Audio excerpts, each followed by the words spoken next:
coming to get you, Barbara. Here's some money. Go see a Star War. But I'm trying, Ringo.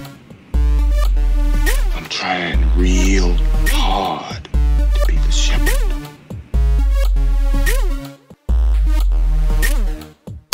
Welcome back to Long Walk Talks. My name is David Hensley. I'm the owner and creative director of Long Walk Productions, and I am joined today, as always, by my two co-hosts, Stan Wilson Lee. Hello. And Chris Wilson Barnes. Hi, what was that? Hello. We're already off to a great start. So, on this non-Quentin Tarantino episode of Long Walk Talks, on Chris's show, we are going to be discussing a fun little topic called Cast a Remake. So this is something that Katie and I came up with while watching a movie, and I'll get to this when it's my turn in a little bit. But the idea here is that a Hollywood producer has told you that they will back a dump truck full of money up to your house if you direct a remake of a classic film for them. Oh man, what kind of blackmail do I have on them? Right.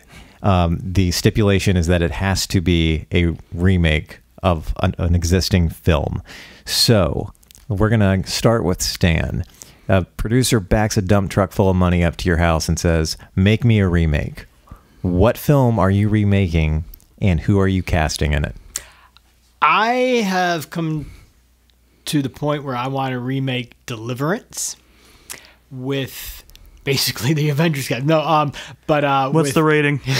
it'll be hard R. Because might even be NC-17. Might even be NC-17. But no, with this is gonna be very short and sweet. But with oh my God, one of my Chris's, Chris Pine as one of your Chris's in the Burt Reynolds part, because I'm not in that group, am I? Burt Reynolds being considered one of the last great matinee idols in movie history, and he's passed, so it leaves it to Chris Pine, who I believe is this generation's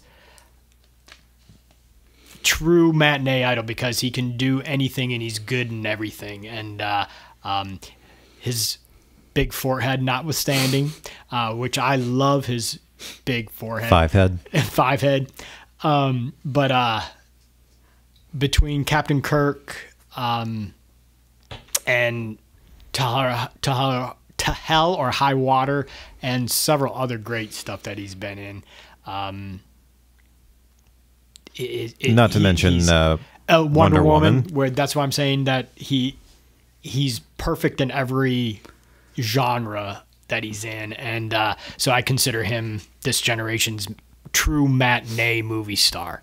In the John Voight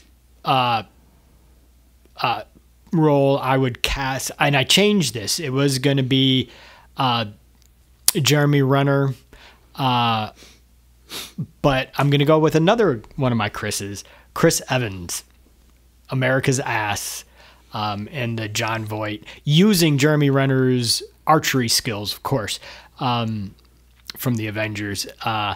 So, and then in the Ned Beatty role, and this is my favorite casting of it, and all three of these guys would be great, and so this is definitely a good remake of the film, and it would be pretty much word for word from the original, and because that is a really great movie the way it is. And so you're just gonna Bryan Singer doing Psycho this. Wait, was that Brian? No, wait, that wasn't Bryan Singer. No, that was Gus Van Sant. Yeah. Yes, so you're just going to do the Psycho remake and use the original script. Well, it would be a true adaptation, but with just updating to the casting. And again, let's go back to my favorite casting, and Jonah Hill in the Ned Beatty role, because Jonah's just because Ned Beatty's the character is probably the most human in the whole film. Is he the one that has to squeal like a pig? Yes, he is. And I was trying to think of a non-triggering way to say that. And Jonah Hill is probably he's probably one of our most down-to-earth real actors there. Pretty much what he does emotionally. That's high praise for the kid from Superbad. Well, but he's also in Moneyball, which he's brilliant in. Heard of it. Pardon? Wolf of Wall Street. He is in Wolf of Wall Street, and he's great in Wolf of Wall Street. And I say Wolf of Wall Street, and he's probably the most human in that movie. And then he's also in Django, and he's probably the most lovable KKK member you'll ever come across. What an overly narrow superlative that is. But the idea that his humor, his sense of humor, and the fact what he does in and Superbad is just amazing. So I saw Dave just leap forward to seize on that. So yeah, Jonah Hill in the Ned Beatty role. So just how heartbreaking Ned Beatty has when he's raped in that movie. I think Jonah Hill would be just as heartbreaking, if not more so, because we are so familiar with him now and so connected to him, especially this generation of moviegoers. So yeah, and then I would probably cast as the rednecks, all the rednecks that were in the original. So 40 years later, because they look the same probably. All right, so that segues perfectly into my next question, and we talked about this very briefly already, but in doing this remake, is there something that you would do differently? Would you keep the setting in the 70s, or would you update it to modern times? Would the rednecks have cell phones that they are recording the Squeal Like a Pig on? See, I think I would keep it probably in the same.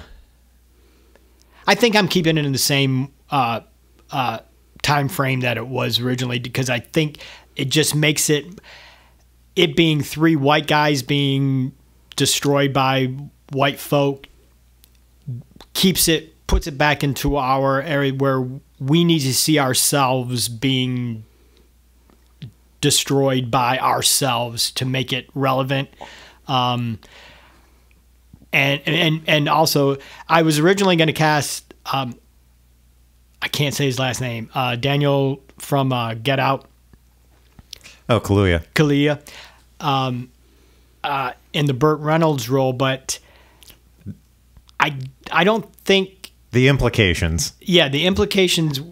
He would not be there. Right. So the idea that to make the red, and so the rednecks are just being rednecky when they go after these folks, because these were folks from the big city taking over their world and invading their world, and it's like not necessarily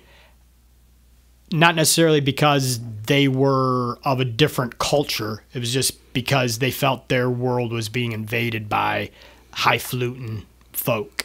And I'm not sure if I would want to go the route of because again, I just don't think Daniel Kaluuya would be that dumb to go into this situation.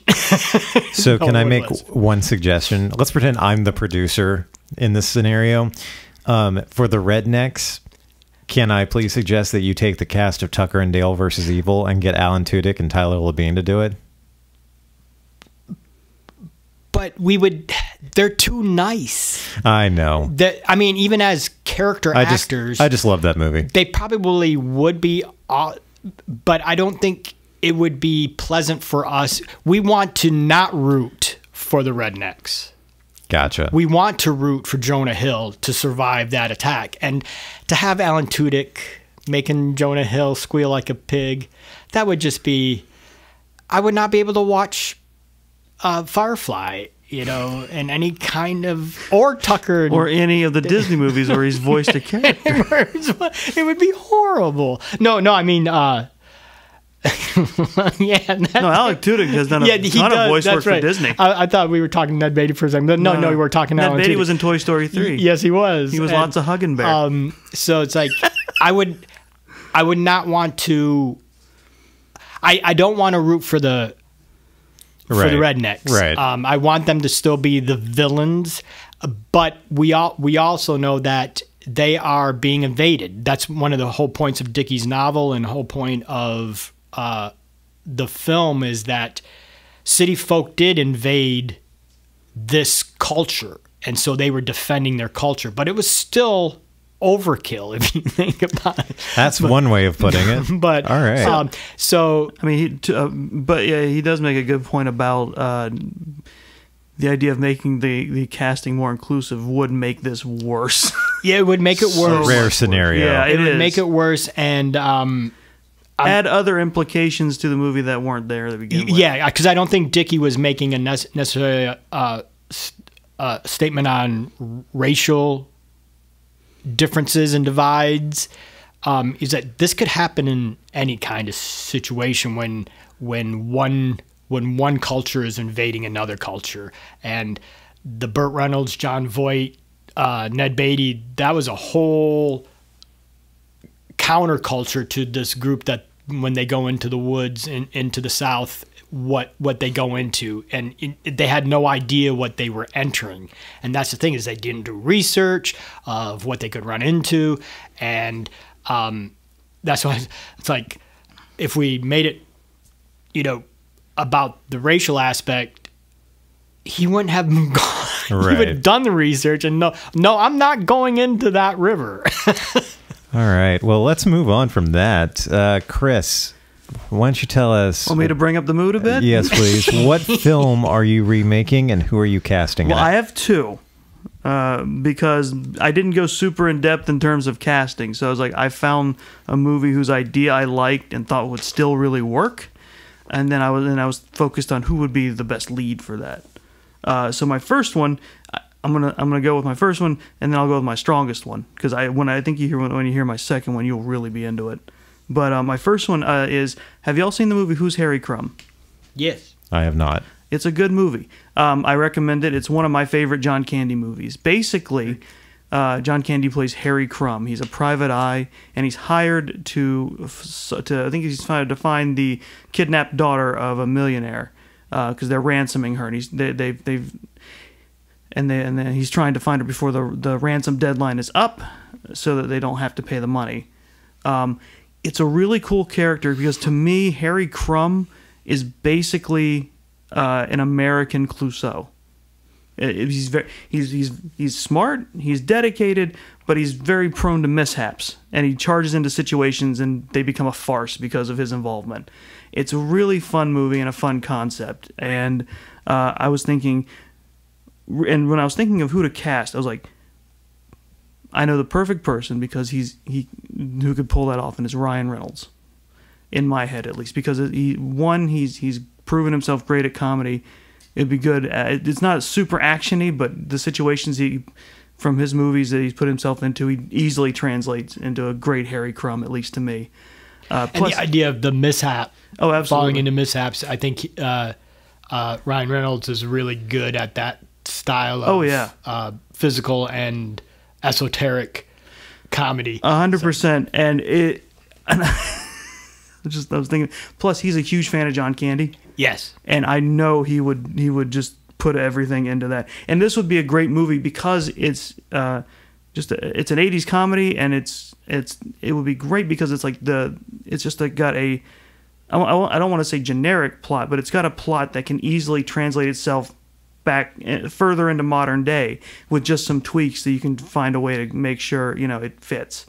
And it would be a great excuse to have Ryan Reynolds and a bunch of like character actors I love, because I was like Jeremy Jones played Harry Crumb's boss in that one. I would replace him with one of my favorites, comedian Paul F. Tompkins, because Paul F. Tompkins is great at chewing scenery and being like a sneering, angry jerk when he's acting on people. And I was like, I would of course want to throw Stephen Root in there as the millionaire.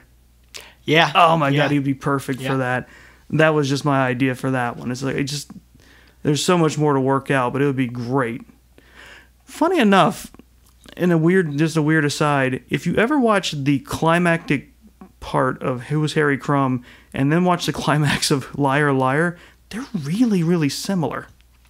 It's funny. They both involve a motorized ladder thing chasing down an airplane.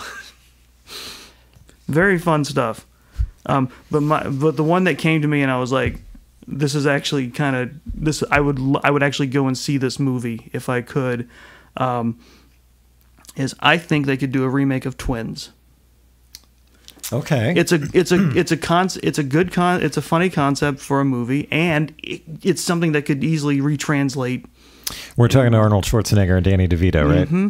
Now who would you think to cast as Twins? I've got my two. Well, based on what you just said, I'm going to go with Ryan Reynolds, but also still Danny DeVito.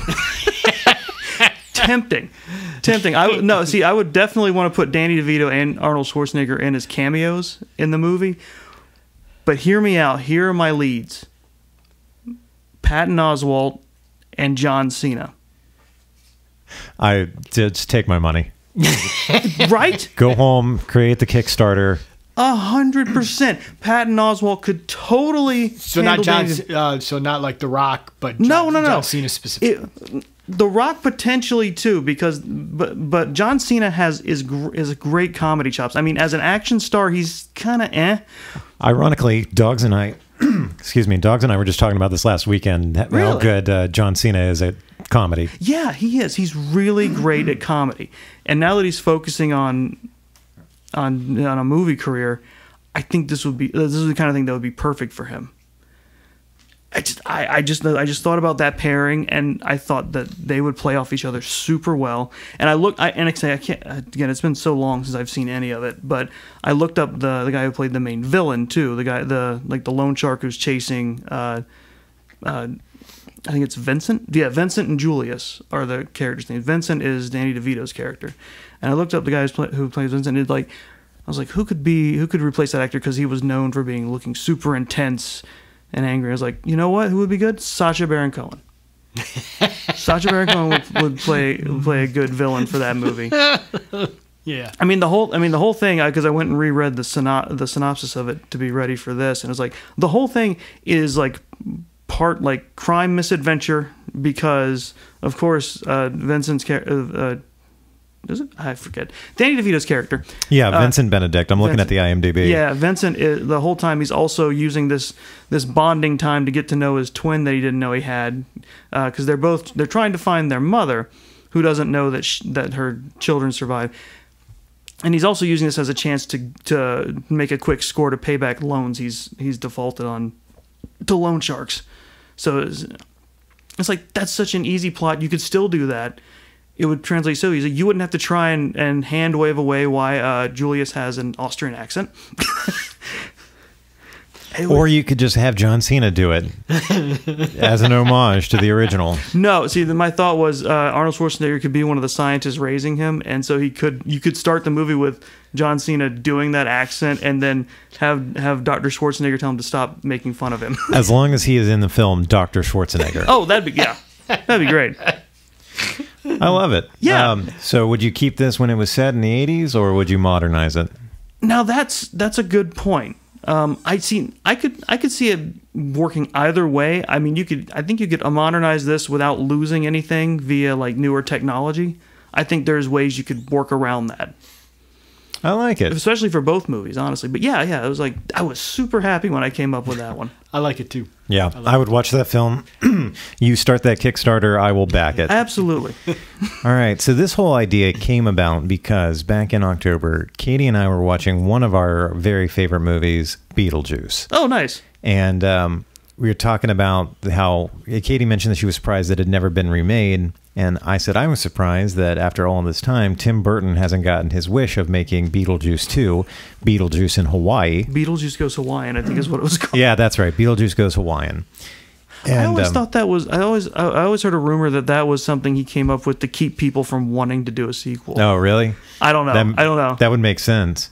But we were talking about if you were going to remake Beetlejuice, how the hell do you cast that film? Because the very first hurdle that you have to overcome is Beetlejuice himself, who is going to top Michael Keaton. And so we threw out a whole bunch of ideas of people who could play that role, and Katie landed on the one. We didn't even come up with any more ideas after this. Replacing Michael Keaton as Beetlejuice, Andy Serkis. I think I could see that. it's difficult because Michael Keaton has this special kind of delivery as Beetlejuice, Yes. like that kind of special kind of motor mouthness to him. Well, I was thinking about it. Take Serkis's role in Black Panther as Ulysses Claw, and then I can see times that. that by 10, Okay, yeah, I can see that. and then put him in white makeup and a pinstripe suit. I would love to hear his delivery on It's Showtime. Yeah. Hey, nice fucking model. So then, after we landed on Andy Serkis's Beetlejuice, we took turns going back and forth casting the rest of the movie. Okay. So some of these are mine, and some of these are Katie's, and at this point I can't remember who came up with whose. But in the role of the Maitlands, Adam and Barbara, Yes. originally played by Alec Baldwin and Gina Davis, I've got Michael B. Jordan and Ana de Armas. Okay, yeah. And then in the role of the Dietzes, originally played by Jeffrey Jones as Charles Dietz and Catherine O'Hara as Delia Dietz, replacing them for the remake, I've got Idris Elba and Christina Hendricks. Okay. And then playing Lydia Dietz, as made famous by Winona Ryder, I've got Zendaya. Okay. I think that would do be a that. killer cast, and I would watch that remake in a heartbeat. Heck yeah. And then rounding out the rest of the cast, in the role of Otho, originally played by Glenn Shaddix. R.I.P. Yeah. Yeah. I've got Simon Pegg. I could see that. Maybe even Nick. I mean, maybe Nick Frost. I thought about that too, but for some reason in my head, I just love the idea of Simon Pegg playing this extremely yeah. over the top. I think part of what's clouding it is I'm just thinking of Otho. Yeah. Just thinking of Glenn Shaddix. Yeah. Because Glenn Shaddix nails that. Yeah, he does. But I think Simon Pegg could nail that obnoxious, know-it-all. And then, alternatively, because this factors into something I'm going to talk about later, possibly him or Ricky Gervais. That's what I was just thinking. Ricky oh Gervais. man, yes. Actually, that might be better. I'm going to steal yours. I'm Okay. going with Otho, Ricky Gervais. Okay, yeah. That's great. And then finally, the last two that I've got, Maxie Dean, who is Charles Dietz's boss, originally played by Robert Goulet. Oh, okay. I've got John Hamm. That'd be good. That would be good. He's Doing got Robert Goulet. doing Robert Goulet. John Hamm's got the comedic chops Oh, absolutely. to pull it off, and I think it may also make a fun little Mad Men reunion with Christina Hendricks in there. And then finally playing Juno, their caseworker in the afterlife, originally played yes. by Sylvia Sidney, Dame Judi Dench. I think I've cast the perfect remake. Hollywood, call me and give me $100 million. I'd love that. That would be great. I would make this movie happen. And as far as like, I would definitely modernize it and change a lot of the elements, or not a lot of the elements, but only Tim Burton can do Tim Burton. Like that level of camp and excess. If I were going to make it, I think I'd really like to lean into the horror comedy aspect of sure. it. Yeah. It really amplify the horror elements, and go for a hard R rating with it instead. Make it really clear that if Beetlejuice is going to marry Lydia or everyone's going to die. You know? Yeah, that, and well, specifically the scene where he first terrorizes the Dietzes, like when he turns into a snake on the banister. It's a scary scene in and of itself, but it is also like this banister turning into a giant snake with Beetlejuice's face on it is also kind of campy. I really think you could amplify that scene and really show off why Beetlejuice is the best bioexorcist in the business. Oh, sure. And really scare the shit out of them. And you've got Circus there to do the mocap. Exactly. And then I immediately thought of something when you said modernize it. I was like, I think I would want everyone who reads the handbook for the recently deceased to say it reads like a terms of service agreement. Oh, that's fantastic. Yes. Yeah, no one reads stereo instructions anymore. So, yeah, I like that. So, yeah, that is casting a remake. And I think that's about it, right, guys? I think so. I think we covered it. Yeah. Okay. But how about a second part to this instead? Oh, What? I'm ready to go home. We've had first segment. Why not second segment? Second segment. Well, any listeners... Seconds. Any listeners of ours should know that at this point we are only 24 minutes into the podcast. Oh, wow. And that would be a record. And Stan is 10 of those 24 minutes. What? So we after this, we decided What if there was a producer's-esque scenario in which you have to make a feature film remake that is doomed to fail? So we already cast a remake. Now let's cast a remake badly. Stan, what film would you remake and how would you cast it badly? Well, I'm going to go with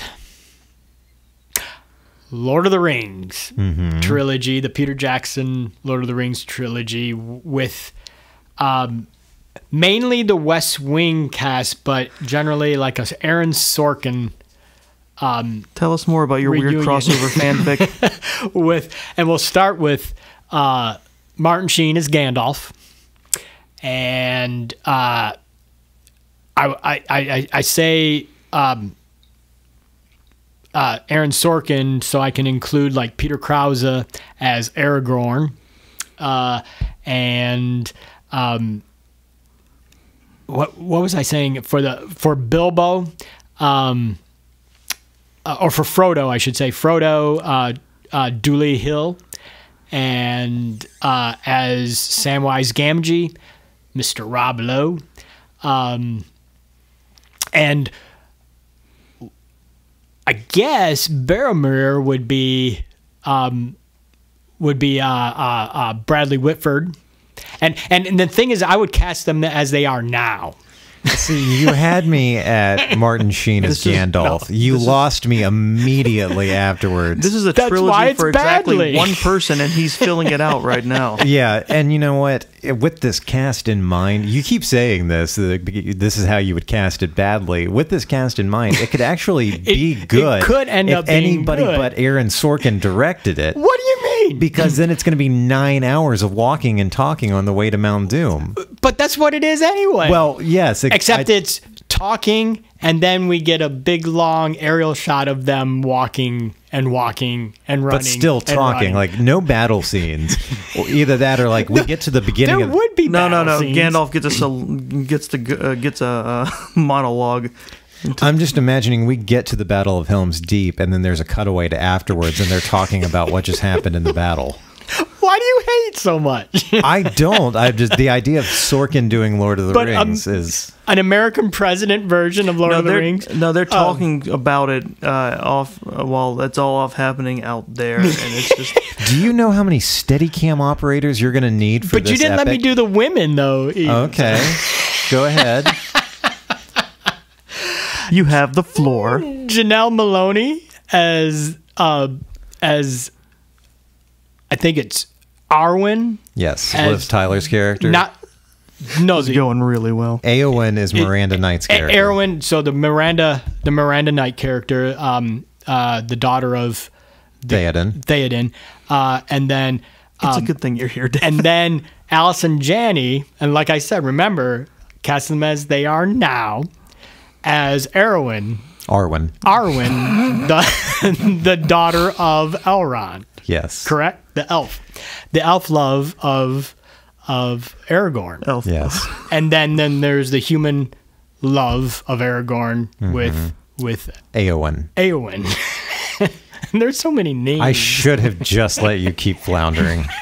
That's why I'm saying it, because that's what's gonna happen in the making of this movie is that names are gonna be switched.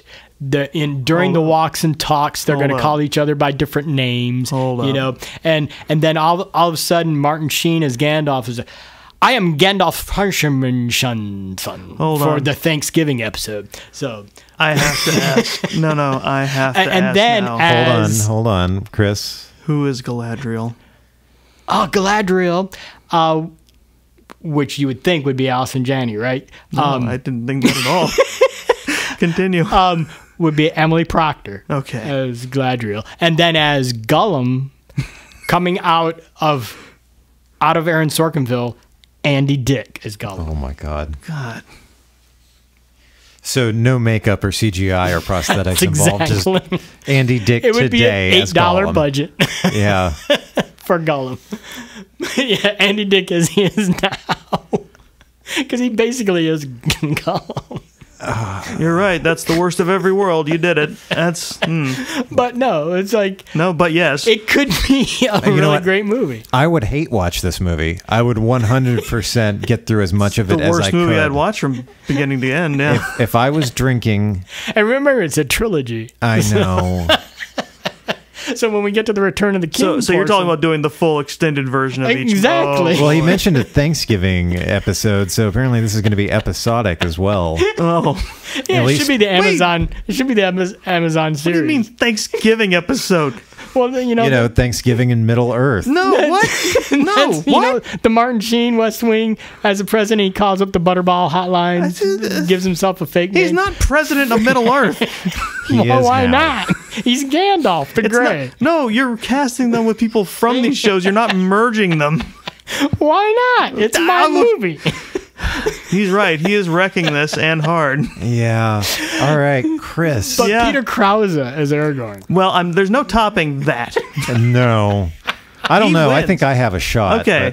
but- Well, I kind of went different. I went high concept a little bit with ruining it because as I told you earlier, the idea for me when you said ruin a remake was at least for me thematically, it's like I wanted to pick people who would just like they're not necessarily bad actors, but they would not jive with what you want out of a remake of this movie. So I chose Die Hard. So when you think John McClane, you think of Bruce Willis. This is before he got more jacked. He was just almost fresh off of Moonlighting. He's very much a normal Joe type of guy. He's a normal cop type of guy, just caught in this weird circumstance. So I was like, who would do less well at projecting that? And I was like, so I went with Mark Wahlberg.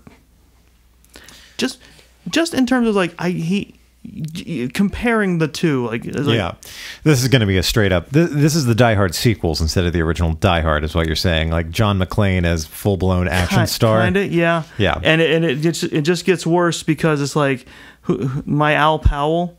I went with Denzel Washington.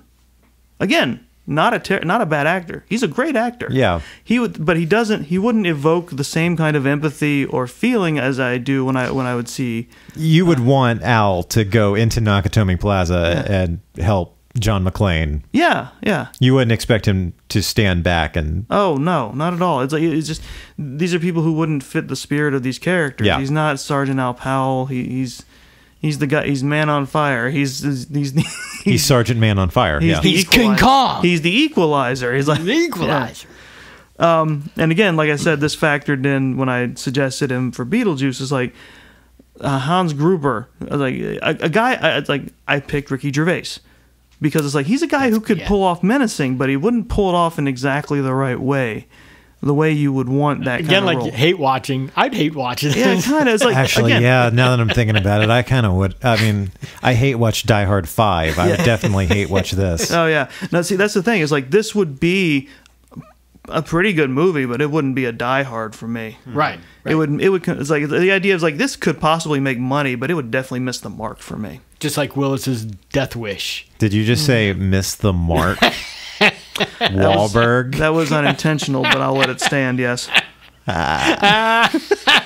So that was my idea for ruining a remake. It was like I didn't want to, because it's so easy to just like pick people who are wildly But have unconnected you to characters. and it goes back to this is why we would hate watch it. Have you seen Patriots Day? No. The Mark Wahlberg. Is that about the Boston Marathon bombing? Yes. Oh my God. And it's actually really, really fucking good. And he's really, really fucking good in it. So the idea that he's playing this cop. So the idea that he probably shouldn't be doing John McClane, but then you're still gonna watch it because it's Mark Wahlberg during this character. Yeah, see, this opens up the door for a whole nother episode, but Mark Wahlberg, much like Nicolas Cage, can be a very good actor. Three Kings. He just takes... and John Cusack, so many other actors we could go on and on. Oh, no, I changed my mind. Nicolas Cage is Hans Gruber. Which I'd still watch. I'd still watch it. But so many of these great actors, actors who can be great, end up in taking terrible, terrible roles. But I have seen Mark Wahlberg do great stuff. Oh, sure. Yeah, I would give this movie a shot. A shot, but I feel like I would walk out of this movie going, it didn't quite do it. I feel like I would just walk out of this movie. See, I don't know. I might stick it out, but at the end, I'll just be like, Who would you cast as his wife? Because that was an important thing, I thought, in seeing Die Hard. That's what made the emotional content of John McClane so intense, was that he Kathy Griffin. No. I honestly can't. I don't know. I don't know who I would. Yeah, no, I like my idea. Okay, fine. There it is. Kevin Griffin and Kathy Mark Griffin Wahlberg. in the role made famous by Well, probably Bonnie because Bedelia. if you spent too much getting the other actors, Yeah, exactly. I think Mark Wahlberg might have a problem with that, though. Getting Mark Wahlberg and Denzel Washington in the same movie is going to cost a lot of money, and probably also Ricky Gervais too, if Hollywood would still cast him in anything. We didn't consider that part, but oh well. Yeah, you'd be left with like $5 to spend on Holly McClane. Yeah. I like this idea. yeah. See, again, You start a Kickstarter, and I will advertise it on my Facebook. I'm not donating, but I will definitely share it. we've basically become Roger Corman in this. Yeah, because, kind of. Well, no, Roger Corman would get it done way under budget, well, that's what I'm saying. But the casting, and in like a week. and it's a totally viable Roger Corman or Troma style film. Both My Lord of the Rings and Your Die Hard could get done. Oh, just wait, because before I get to mine, I'm going to share the one that the three of us came up with yesterday afternoon. It's awesome. I said earlier today to Stan that if he didn't pick this, I was going to bring it up. I'm glad you remembered. Anyway. Yes, I was going to bring it up too. We accidentally cast the world's most infuriating remake. Happy Madison presents Jaws. Now, Jaws 5, the original. A Jaws, remake of the original Jaws, starring... They call it something like Big Old Jaws or something like that. Starring Adam Sandler as Chief Brody. Yes. Oh God, I'm forgetting. I didn't write this one down. It was you said Rob Schneider as Quince. Yes.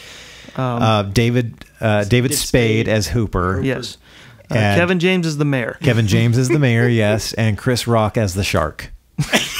Who plays Sandler's wife? Who plays Brody's wife? Obviously, it has to be Salma Hayek. Okay. Or sure. Kathy Griffin. No. We've given her a career again. Yeah, see, that's exactly why I don't want to do this. That's why I'm going to stick with Salma Hayek on this one. Yeah. Is Salma Hayek? She's part of the Madison. Happy Madison. Unfortunately, she has become part of his squad, from what I understand. She has played his wife a number of times in movies. Because I guess everyone needs a paycheck once in a while. But you want to talk about hate watching something? I would get drunk and hate watch the hell out of Happy Madison's I probably wouldn't even get Jaws. drunk. I would get high, but I probably wouldn't need to get That's what drunk. they're counting on. Who would Shaq play?